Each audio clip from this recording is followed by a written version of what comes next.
Y'all, Wizard101 is about to update a bunch of spell icons. This looks like it could be a pretty sweeping, game-wide change we need to talk about. So this actually happened a couple of weeks ago. I didn't realize this happened, so my bad for the late video on this. But Calamity, one of the devs that work on Wizard101, basically posted this in the Wizard101 Discord. And these are mock-ups for upcoming changes to a bunch of spell icons that we already have in-game. So what are these new icons? Basically, there's a blue one that's gonna basically denote that a card is allowed in standard combat. There's a new symbol that they're proposing that basically combines the symbol for challenge mode and for PvP into one symbol, and it'll basically say, yo, this card is like an advanced content card. It can be used in challenge mode, raids, PvP. And then there's a third proposed symbol for basically cards that fall under both categories, things you could use whether you're doing standard or advanced combat. Now here's the part where things get really interesting. They're also gonna actually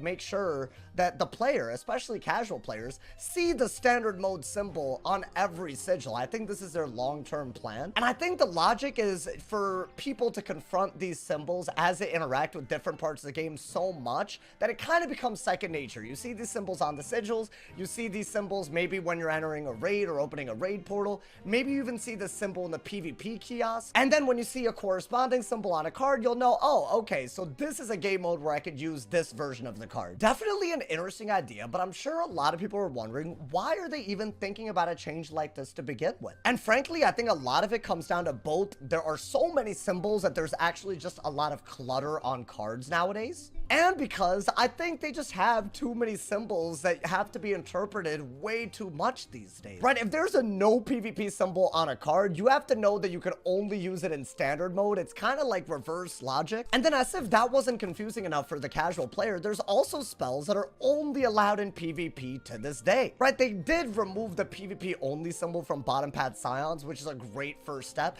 but there's still Jhin, there's still Oni, and there's still the 3-pip Rochambeau spells that have a symbol that you have to know, right? You have to know that these symbols mean this can only be used in either PvP, raids, or challenge mode. And by the way, that's not even considering the fact that a lack of a symbol like that also means something. It means it can be used everywhere, right? Even that info isn't really on the card. For that reason alone, I think a lot of people are confused about when they can pack which card. The other thing that this mock-up seems to want to fix is this idea of a level requirement on a spell. This is also relatively new, but it's something that, in my opinion, also crowds the card quite a bit.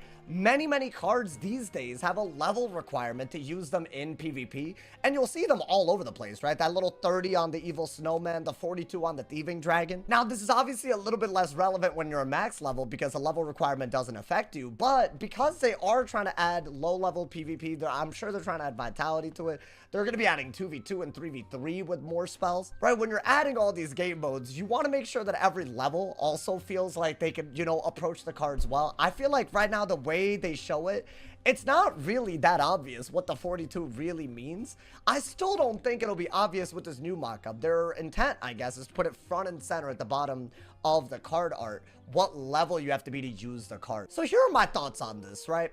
One, obviously, I think we can all agree, the more card symbols they add, the more confusing things are. The fact that they're trying to actually add symbols that correspond with things that you already see in game, I think it's actually a pretty good step. In the long term, I think, especially if people see the standard mode symbol on every sigil that they interact with, I think they're gonna get that, oh, this is like a standard mode spell. I think they need to do the same thing with raid portals, challenge mode, which they seem to be doing by incorporating the skull in this new symbol. But I think it should be less guesswork that, this symbol corresponds to PvP, raids, and challenge mode. I think a lot of people don't know that. But here's the other thing. I think that Wiz still needs to do more in terms of just removing symbols altogether. While I'm glad that the messaging is getting better, I still feel like most people, I think they fall under this category. They don't want to actually have so many spells that can only be used in one mode or another. I think there's a couple of things that they're already doing, which shows that they're probably going to be moving towards removing symbols, which is a good thing, right? Removing the PvP only symbol on Scion,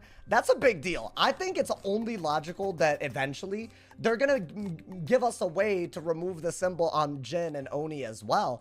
And we won't have any hits anyways that are only allowed in PvP. I think that'll be a big step to just lower the confusion and just let people use more of their spell. Wiz is also going to be adding a heal cap very soon, which arguably arguably would mean that they don't actually need that ×1 symbol on a bunch of heals to basically cap them in terms of being able to be spammed. Eventually, you keep spamming heals, they're not going to keep healing you. That's another really, really good thing. But I still think there's a lot of instances where things that are banned in PvP could easily be reworked so they're both allowed in PvP and more useful in PvE. Like, look at Reindeer Knight, man. Like, this is crazy to me. On the top hat, you have a PvP banned overtime, which isn't even that good as an AoE. And then you have an AoE that hits everybody and an AoE that selectively targets people for the same hanging effect, which is a shield, and one of them's banned and the other one isn't. This is crazy. This needs to be simplified. I think the same could be said for AoEs that stun that still have a PvP ban on them. Like, stuns are pretty useless in PvE.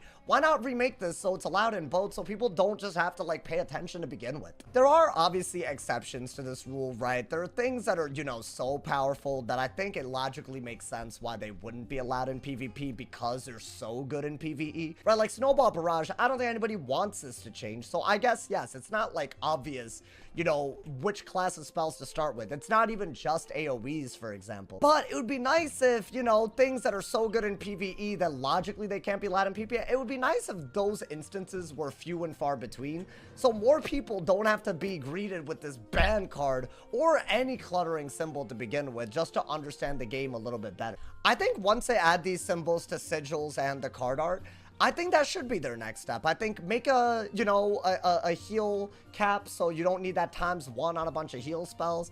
Revisit a bunch of top hat PvP ban spells that could just do things that are useful in both PvP and PvE without a weird symbol getting in between them, right? Some sort of like audit of top hat spells. I think that would do a lot. I think that would actually make both game modes more exciting and reduce confusion to begin with. I also think that Wiz is in such a unique position right now where I don't think there are any more spells necessarily that have to be PvP banned. If y'all don't know, right, for the past few years, they've been doing spell bans left, right, and center. A lot of them justified, probably the vast majority of them because of how intrusive they are in PvP. But I think now that they have a solid rule set for how balanced spells ought to be, they have a solid school identity for what school spells should do what. I think instead of banning cards now, they really have an opportunity to always be in a trajectory to remove the spell bans, right? I think that would be cool to see, especially because of the position they're in now.